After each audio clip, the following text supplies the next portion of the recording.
여러분 반갑습니다. 지금부터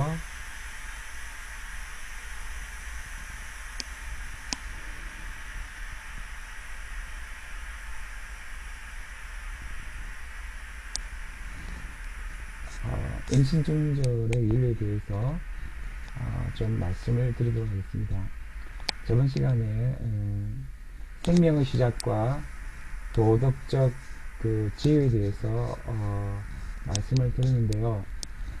아마 연장선상에서 가장 중요한 이제 임신중절 문제를 다룰까 생각합니다. 그래서 이제 제가 좀 있으면 이제 설명드리면 아시겠지만 되게 이제 그 생명의 연속성을 가지고 대화나 태아에 대해서 도덕지를 인정하는 생명 보수주자들은 이제 임신중절을 이제 반대하고요. 그 다음에 이제 생명의 연속성에 근거한 도덕적 지위를 인정하지 않고 생명의 불연속성에 근거해 가지고 그 이전에는 뭐 세포 덩어리일 수 있다 이렇게 보는 사람들은 임신중절을 찬성하는 그런 경향이 있습니다. 자, 그러면 이제 제가 나가도록 하겠습니다. 목차는 임신중절이 무엇이고 또 현 상황에 대해서 문제 제기를 하고 주요 논의점을 제가 소개해드리되 반대와 찬성의 논변들을 좀 소개하고 특별히 생명 보수적 관점은 인간 생명 연속성과 도치 차원에서 낙태를 반대한다고 말씀드리고 관련해서 이제 자유주의자들의 반대 논변과 또 보수자들의 또 반대를 살펴보고 마지막에는 우리나라 법규를 좀 소개하는 방안을 해가지고 마칠까 합니다. 임신중절은 태아를 모체로부터 인공적으로 분리하여 임신을 종결하는 행위죠. 법률에서는 낙태라 사용하지 않고 또 인공임신중절이라는 용어를 쓰기도 하고 의학계에서는 인공유산이라는 용어를 사용하기도 하는데 뭐 거의 다 비슷한 개념이라고 할 수 있겠습니다. 문제 제기에서는 태아의 임신중절 현황을 소개함으로써 이게 도대체 어떤 문제가 있는지 좀 말씀드리도록 하겠습니다. 전 세계적으로 지금 사건당 그러니까 우리가 이제 아이를 낳을 때 4분의 1 정도의 비율로 낙태 또는 임신중절을 하고 있다고 이렇게 합니다. 우리나라 같은 경우는 5분 아이를 낳을 때 2번 정도 임신중절을 한다고 합니다. 만약에 이제 그러면 생명 보수주자들의 입장에서 보면은 그러니까 생명 연속성 인정하고 태아가 인간이라고 인간 생명이라고 도덕지를 부여한 입장에서 보면은 5분 임신했을 때 아이를 낳을 때 2번 살해를 하는 그런 어떤 심각한 상황에 이제 빠진다고 할 수 있는데 이런 임신중지를 하는 이유를 조금 살펴보면 첫 번째는 사회문화적 관습적인 영향을 우리가 생각해 볼 수 있습니다. 우리나라 경우나 중국 같은 경우는 유교의 영향이 강하죠. 유교는 남아선호의 그런 어떤 문화를 가지고 있죠. 그래서 이제 우리가 이제 아이를 낳을 때 특별히 그 섹슈얼리티를 가지고 성적 실천에 대해서 남아 선호 경향이 있죠. 왜냐하면 남자애가 그 가문의 대를 잇기 때문에 1987년도에 베니스 영화제에서 아마 그 강수진 씨인가 여우 주연상을 받았던 그 시바지라는 작품에 보면은 이제 그런 게 나타나는데 철저히 남자 중심의 그런 어떤 선호 사상 때문에 이제 어떤 낙태를 할 수 있다는 거죠. 특별히 이제 1960, 70년대 가면은 이제 우리 코로나19 진단 키트가 아니고, 산전에 진단을 할 수 있죠. 얘가 남자, 여자인지 그런 걸 통해서, 이제 임신중지를 이제 하게 되는 거죠. 그리고 이제 우리나라 중국 같은 경우는 아닌데, 인도 같은 경우는 이제 유교가 아니고, 힌두 같은 영향이 있는데, 이쪽은 특별히 좀 일종의 가부장제 문화인데 여성들이 결혼 지참금을 굉장히 많이 준비한다고 합니다. 그래서 엄청난 결혼 지참금 너무 부담돼 가지고 여자가 태어나면 재수 없다 이래 가지고 사실은 이제 낙태를 굉장히 많이 하고 어떤 마을에서는 거의 모든 여아들이 몰살당한 그런 이제 경우도 있었다고 합니다. 그러니까 그 마을의 아이들이 모두 남자아인 그런 이제 경우도 있는데, 이건 어떤 가부장적인 또 사회문화적 간섭을 할 수 있겠죠. 두 번째는, 생존적인 차원, 경제적 차원, 이런 차원에서 또는 생존적 가족주의 차원에서, 그 임신 중절 낙태가 많이 일어났다고 볼 수 있습니다. 우리나라 같은 경우에 1960, 70년대 그 가족이 생존하기 위해서 굉장히 그 미혼자가 아니고 기혼자 중심으로 가족의 생존을 위한 낙태가 많았습니다. 그러니까 경제적 어렵고 살기 어려우니까 이번에 아이를 임신했는데 낳으면 너무나 힘들기 때문에 그 기혼자가 아이를 이제 낙태하는 경우죠. 근데 지금 이런 혼혈은 이제 미혼모가 낙태를 많이 할 생각인데 생각보다 훨씬 기혼자가 많이 있고, 지금도 아시아나 개발도상국 보면은 기혼자들이 많습니다.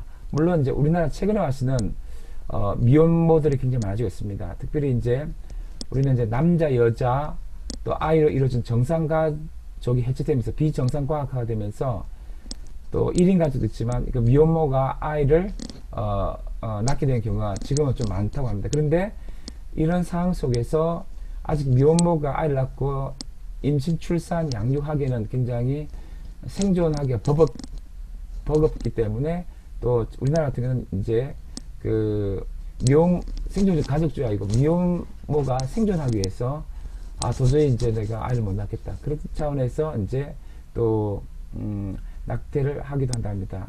세 번째는 국가 단위의 생명 정치의 문제인데요. 개발도상국의 경우에 1970년대 산하 제한이라는 생명 정치, 미셸 푸코라는 철학자는 우리가 인구 조절의 생명 정치를 한다 이렇게 얘기하는데, 특히 우리나라 같은 경우도 피임이나 또는 낙태를 적극적으로 해라 하고 했지만 피임은 적극적으로 권했고, 낙태도 약간 좀 법원 이쯤에 약간 방조함으로 말미암아 그러니까 법하고 현실과 다른 거죠. 그렇게 해서 굉장히 이제 산부인과에서 낙태를 많이 하면서 이제 그 일종의 국가 생명 정치가 뭐냐면은 산업화 과정에서 너무 아이들이 베이비 붐으로 해가지고 많이 생기면 안 되기 때문에 좀 이렇게 인구 조절 차원에서 생명 정치를 하면서 피임 및 낙태를 했고요. 또 더 심각한 경우는 뭐냐면 중국 같은 경우는 총 70년대에 한 가정에 한 자녀만 이제 인정해 줬습니다. 그래서 만약에 두 번째 임신했을 때는 강제로 임신 중절 낙태를 시키는 것입니다. 그래서 엄청난 낙태와 임신 중절이 있게 됩니다. 제가 알기로 한 2010년대 정도까지 한 3, 4억 정도가 그렇게 해서 이제 강제로 낙태를 했다 이렇게 합니다. 근데 재밌는 것은 뭐냐면은 국가의 생명 정치가 조금 바뀌고 있습니다. 인구 조절 정치가 바뀌고 있습니다. 최근에 와서는 이제 중국도 그렇고 우리나라도 그렇고 또 동남아시아도 그렇고 어떤 그 나라에서는 지금 일본도 그렇지만 고령화가 굉장히 진행되기 때문에 이런 나이 드신 분들을 먹여 살릴 아이들이 많이 생산되어야 되고, 또 다음 세대가 많이 불임되면 안 되고 이제 임신을 해야 되기 때문에 국가적인 지원을 많이 하는데, 그 중에 하나가 이제 낙태를 가능하면 좀 금지했으면 좋겠다, 임신중절을 금지했으면 좋겠다, 그런 식의 생명정치도 많이 나타난다고 합니다. 이런 어떤 양상들 때문에 사실은 임신 중절이 굉장히 좀 많이 생긴다고 이렇게 할 수 있겠습니다. 그리고 마지막에는 좀 약간 독특한 양상인데 약간 다른 형태의 생명정치 좀 말씀드리겠습니다. 미국 같은 경우는 이 낙태가 1970년대 로 앤 웨이드 사건, 저번 시간에 언급했죠. 그것 때문에 약간 종교와 관련해 가지고 또 그게 정치와 관련되면서 생명정치가 나타나는데, 예컨대 이제 그 기독교적 가치가 세속화됐다. 낙태를 한다는 것이 기독교 가치가 세속화된 것이고, 낙태를 하면 안 되는, 기독교 가치는 낙태를 하면 안 되는 것인데, 그 낙태하는 것은 기독교 가치가 너무나 세속화된 것이고, 기독교의 헤게모니 이유를 번지고, 이런 탈기독교 시대를 경계하면서 특별히 미국 같은 경우는 이제 캐톨릭이나 그 개신교의 보수주의자들과 공화당 등이 이제 연계해가지고, 예컨대 레이건이나 부시나 트럼프가 문화 정책 전쟁 또는 생명지 차원에서 굉장히 낙태를 반대하고, 예컨대 낙태를 굉장히 반대하는 대법원 판사 또 이런 사람들 임명해가지고 이제 대통령이 그 생명 정치를 하는 경우도 있고, 이것에 반대해서 되게 미국의 민주당 진영에서는 이제 그 여성의 자율권을 옹호하는 그런 어떤 경향하면서 생명치를 하죠. 이거 외에도 보통 보면은 미국 같은 경우는 배아줄 세포를 연구를 반대하는 것이 이제 공화당이고, 민주당은 좀 옹호하고, 그 다음에 안락사 이런 부분에서도 동성애 이런 부분에서 이제 생명치가 있죠. 근데 가장 첨예하게 대립하는 것이 바로 이제 이 낙태와 관련해 가지고 이제 또 독특하게 생명정책이 있다는 걸 말씀드리고, 하여튼 이것이 지금 태아의 임신 중절과 관련된 어떤 전체적인 상황이었다. 전통적인 문화, 가부장 문화, 그 다음에 어떤 산업화 과정에서 생존의 문제, 그 다음에 이제 국가적인 인구 조절과 같은 그런 생명 정책의 문제, 그리고 뭐 이런 맥락에서 지금 이제 임신 중절이 굉장히 그 쟁점되는 상황이고, 아까 제가 언급했듯이 중국 같은 경우에는 엄청난 낙태가 있었다. 사실은 참 중국은 참 3, 4억 이렇게 2010년 정도 통계해 봤을 때도 한 3, 4억 정도 죽었다. 중국은 사실은 이런 것도 참, 그에도 참 문제가 많은데, 장기 판매 이런 것도 참 많고요. 사용수들을 장기 적절, 장기 판매 같은 것도 있고, 또 생명윤리에서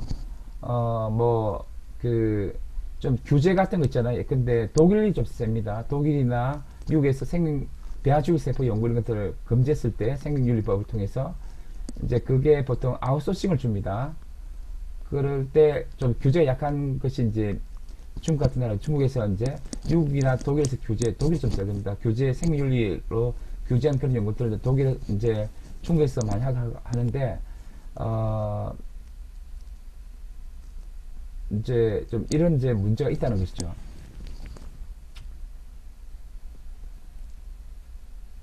그래서 이제 이 임신 중절에 대한 주요 논쟁점을 보면요. 먼저 태아의 생명권을 옹호하는 프로라이프의 입장이 있고, 이거는 이제 저번 시간에 얘기한 것처럼 도덕적 지위를 생명의 연속성에 근거해가지고 배아나 태아 다 있고, 그래서 태아를 임신 중절하는 것은 생명을 해야 하기 때문에 생명을 선택하는, 존중하는 그런 태아 생명을 강조하는 프로라이프의 입장이 있고, 여성의 자율권을 더 강조하는 프로초이스의 입장이 있습니다. 프로초이스 입장은 여성의 이제 장후 안에 있는 배아든지 또 태아가 독취를 가는 인격이 아니고 세포 덩어리 정도로 보고 여성에게 자율권을 주는 그런 어떤 입장이죠. 그래서 이걸 좀 세부적으로 보면요, 먼저 태아의 생명권을 좀 더 강조한 세부 입장들 보면은 이제 먼저 보수주의 입장에서는 자연법 이론이 있습니다. 이 자연법 이론은 어떻게 보면 카톨릭의 영향을 많이 받았다고 하시는데, 혹시 여러분 아퀴나스 아십니까? 토마스 아퀴나스는 뭐냐면은 자연법 이론에서 인간은 자연을 따라야 된다. 자연의 본성을 따라야 된다. 그런데 자연의 본성이 뭐냐 하면은 생명을 유지하려는 그런 본성이 있다는 거죠. 그래서 태아는 생명을 유지하려는 그런 본성이 있는데, 그런 생명을 유지하는 본성에 반해서 낙태를 하는 것은 뭐냐면은 자연의 본성, 자연법을 거스르기 때문에 이것은 이제 인정할 수 없다, 이렇게 보는 입장이고요. 그 다음 칸트와 같은 그런 의무론자도 사실은 이제 낙태를 반대합니다. 왜냐하면은 우리가 여성이 좀 힘들거나 경제적으로 어렵거나 또는 어떤 자신이 어떤 뭔가를 성취하기 위해서 이렇게 아이의 생명을 이렇게 살해하는 것은 태아의 생명을 단지 수단시하는 것이다. 그래서 정언명령을 위배하는 것이죠. 정언명령이 뭐냐면 인간을 단지 수단이 아니라 목적 존재로 존중해라고 했잖아요, 칸트가. 그 정언명령을 위반한 것이고, 이런 자기 편에 따라서 이렇게 태아의 고귀한 생명을 이렇게 인간의 인격을 수단시하는 것은 보편적 준칙으로서 우리가 정당화할 수 없다는 그런 정언 명령 이론 또 칸트의 의무론에서는 이걸 이제 그 임신 중절을 이런 맥락에서 반대하는 거죠. 그 다음에 이제 신학적 생명윤리 입장에서 보면은 이거는 이제 가톨릭 쪽도 있지만 그 개신교 쪽에서 그 아퀴나스의 자연법 이론을 그렇게 이제 인정하지 않는 그런 입장에서는 되게 뭘 강조하냐면 계시를 강조해요. 그 어떤 로고스로서의 신적 계시, 그 성경 말씀이라고 하죠. 또는 이제 신적인 그 이야기를 중시해서 그 뭐 십계명 보면은 살인하지 말라 했잖아요. 그래서 그런 신적인 로고스와 내러티브가 있는데 그 내러티브에 충실해 가지고 뭐 기독교 같은 스테니하우스 같은 그런 기독교 윤리학자가 있는데 그런 충실해서 우리는 살인해서는 안 된다. 특별히 태아는 그 하나님의 형상을 뭐 입은 그런 인격이기 때문에 살인해서는 안 된다. 이런 입장에서 그 낙태를 반대하고요. 그래서 뭐 조금 더 첨언하자면은 보완하자면은 태아의 생명은 양도 불가능한 침해할 수 없는 그런 존재로서의 생명권을 갖고 있고 그 태아는 무고한 생명이기 때문에 그 유해를 가해서 그 무고한 생명에게 살인하는 것은 정할 수 없고 또 이 태아는 이제 완벽한 어른은 아니지만 이제 성인이 될 수 있는 그 온전한 인격이 될 수 있는 가능성이 있기 때문에 자라는 과정이 있기 때문에 이렇게 임신 중지를 해서는 안 된다 이런 입장을 갖고 있습니다. 반대로 여성 그 임신분의 자율권을 옹호하는 프로초이스 입장을 좀 말씀드리도록 하겠습니다. 먼저 자유주의 논변이 있습니다. 자유주의자들은 그 자율권을 강조합니다. 특별히 존 스튜어트 밀 같은 경우는 남에게 위해를 끼치지 않는 한에서 뭐냐 하면은 개인이 선택하는 어떤 자율적 선택에 대해서는 국가가 온정주의적으로 간섭해서는 안 된다. 그런 어떤 얘기를 하거든요. 그래서 여성이 무슨 남의 피해를 주거나 남을 힘들게 하지 않는데 그런 조건 하에서 여성은 뭐냐 하면은 그 마음대로 자기가 자율적으로 선택해서 뭐냐 하면은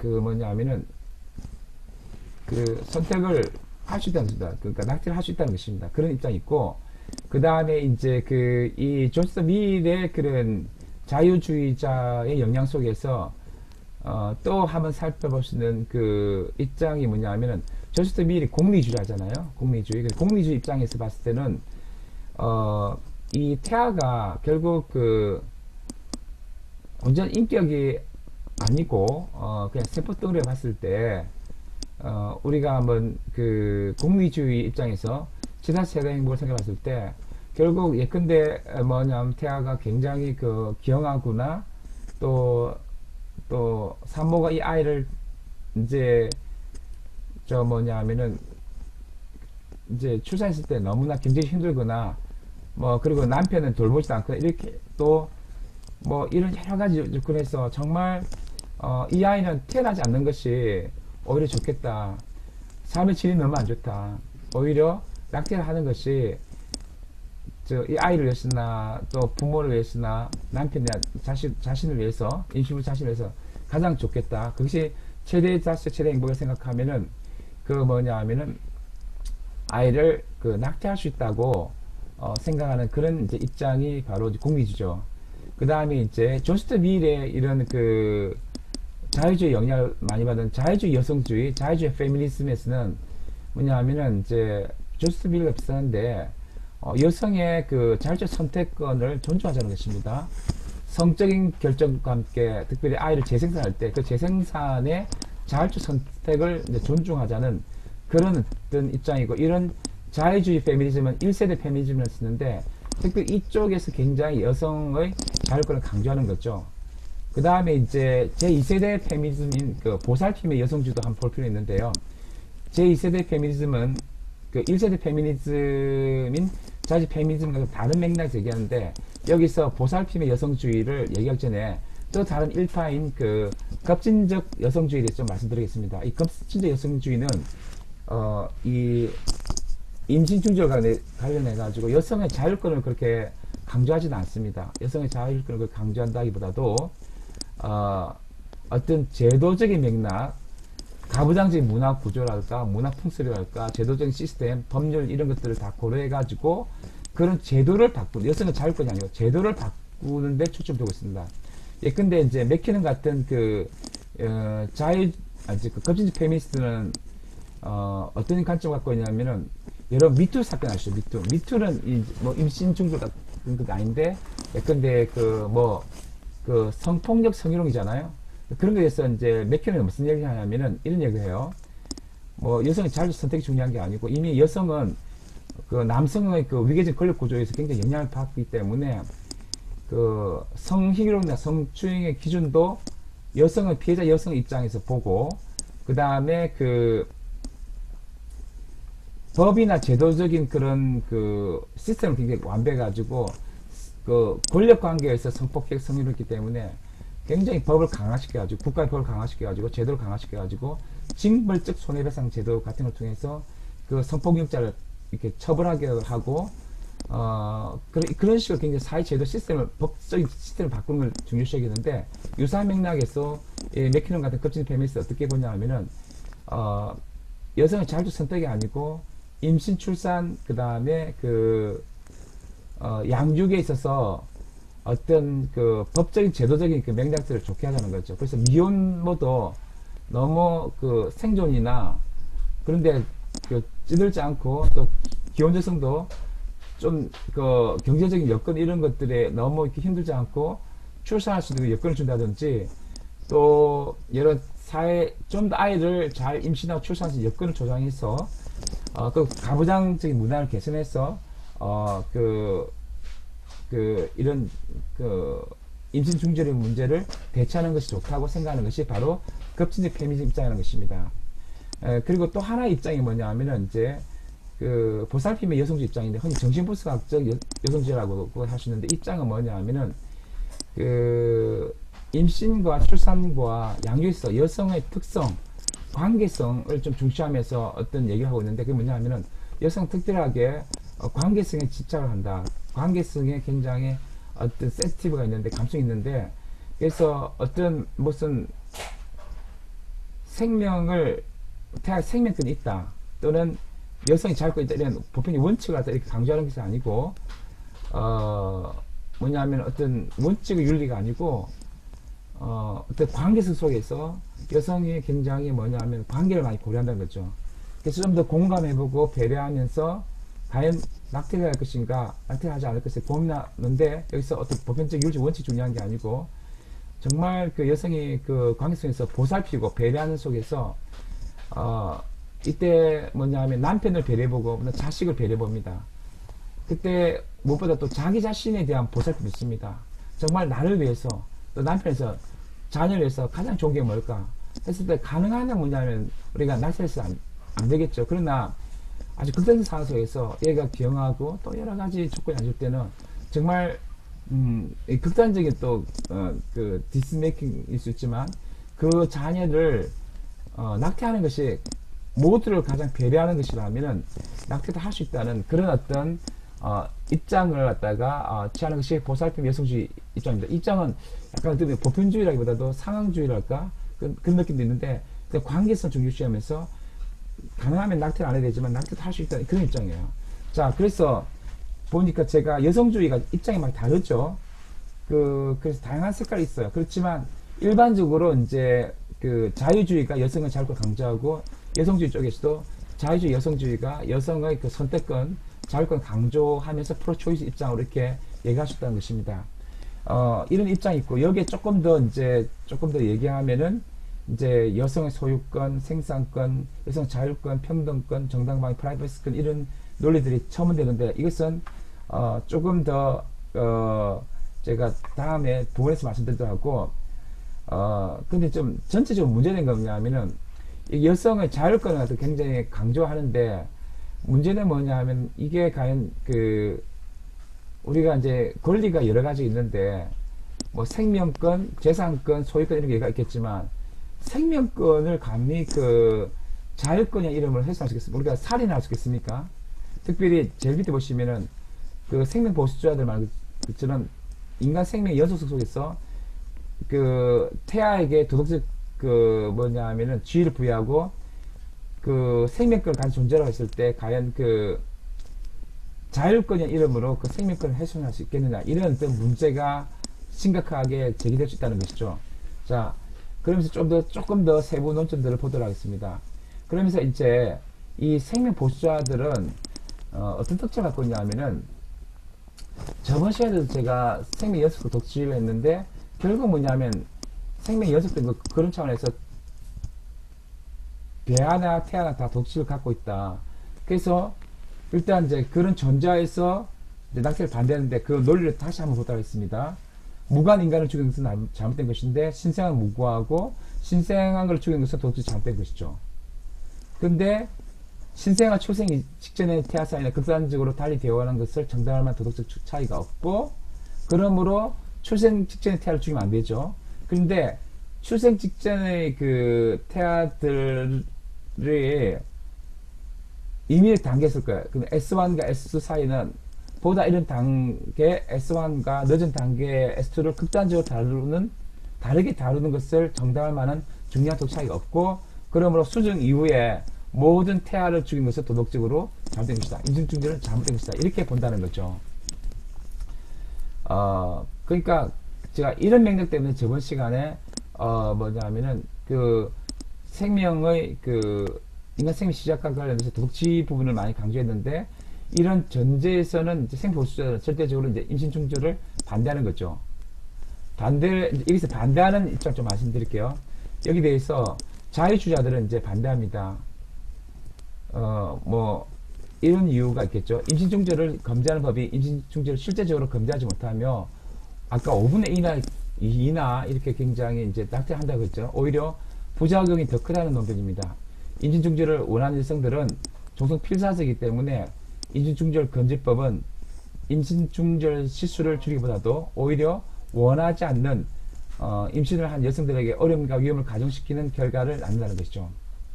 그러나 이 논변은 임신중절 금지법의 부정적 결과에 대한 논변이지 임신중절이 그러다는 그런 결국엔 핵심 반대 논변 아니죠.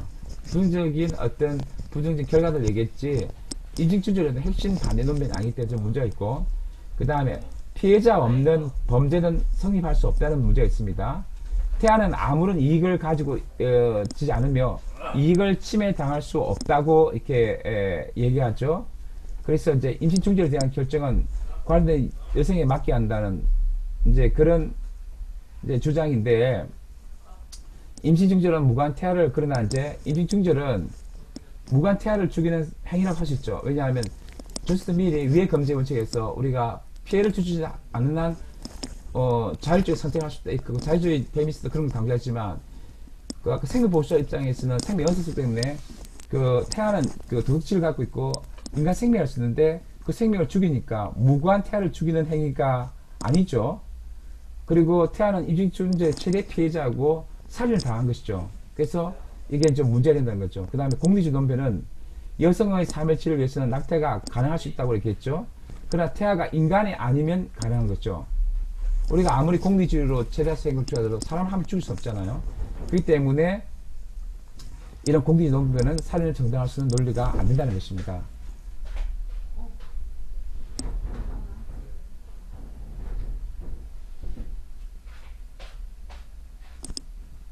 이제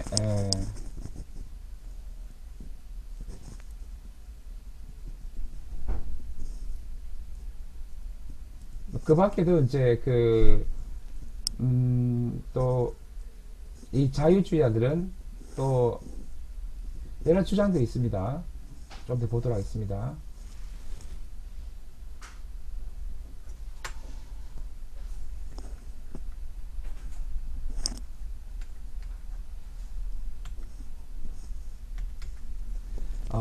또 어떤 주장들이 있냐면은 아까 본 건데 뭐 태아는 여성 소유권이 아니겠냐 이렇게 얘기를 하는데 사실은 여성의 소유가 일까 아닐까,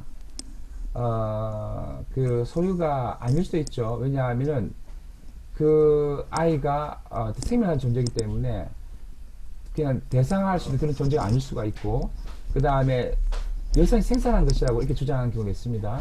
근데 그 여성만 생산한 게 아니고 가족과 그리고 이제 그 다음에 뭐 모두가 이렇게 함께 태어나게 했기 때문에 남편과 가족이 함께 있기 때문에 이제 자신의 무조건 제 생산물이다, 생산물 이렇게 얘기할 수 없는 부분이 있고, 그 다음에 뭐 또 정당 방위론 이런 것도 있습니다. 정당 방위론 이런 것은 뭐냐 하면은 여성이 굉장히 힘들 때, 자신이 건강이 위험할 때는 오히려 낙태를 할 수 있지 않겠느냐, 그런 이제 정당 방위 차원에서 할 수 있지 않겠느냐 그런 얘기 있는데, 이거는 뭐냐 하면은 아주 극단적인 상황이에요. 대부분의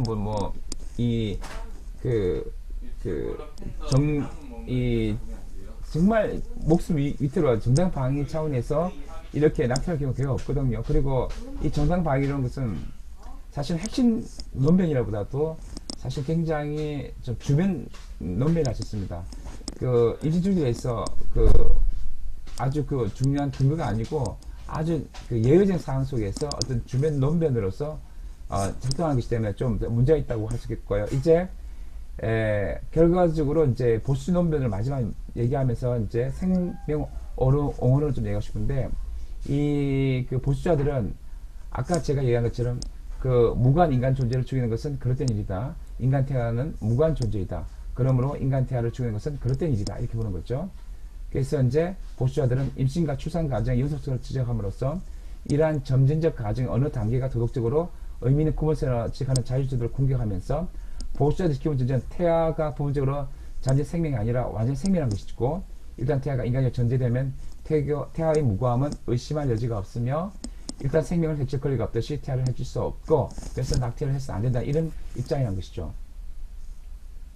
이제 우리나라 법규를 한번 보도록 하겠습니다. 우리나라 법규는 지금 뭐냐 하면은 만약에 이제 낙태를 했을 때는 낙태한 당사자는 1년 이하의 징역 또는 200만 원 이하의 벌금에 처한다 되어 있고, 그 다음에 이제 그걸 도운 사람들은 의사, 한의사, 조산사, 약재사 또는 뭐 이런 촉탁을 받아 낙태를 도운 사람들은 2년 이하 징역에 처한다, 뭐 이런 법이 있는데, 사실은 지금 이게 조금 대법원에서 문제가 있고 그래가지고 2020년에 올해 말까지 다시 국회에서 법을 조절하게 돼 있는데, 약간 전체 특징은 뭐냐 하면은 낙태한 것을 법으로 처벌하게 돼 있어요. 근데 사실 우리가 낙태가 진짜 뭐냐 하면은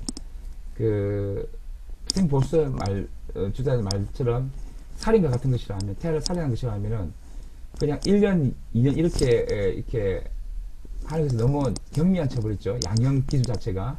그리고 사실은 또 몇 년 전에는 뭐 1개월까지 좀 낮추기도 이렇게 했는데, 조금 너무나 이제 그런 좀 약하게 처벌한 그런 경향도 있다는 걸 말씀드리고, 그 다음에 이제 모자보건법에서는 이제 예외가 좀 있어요.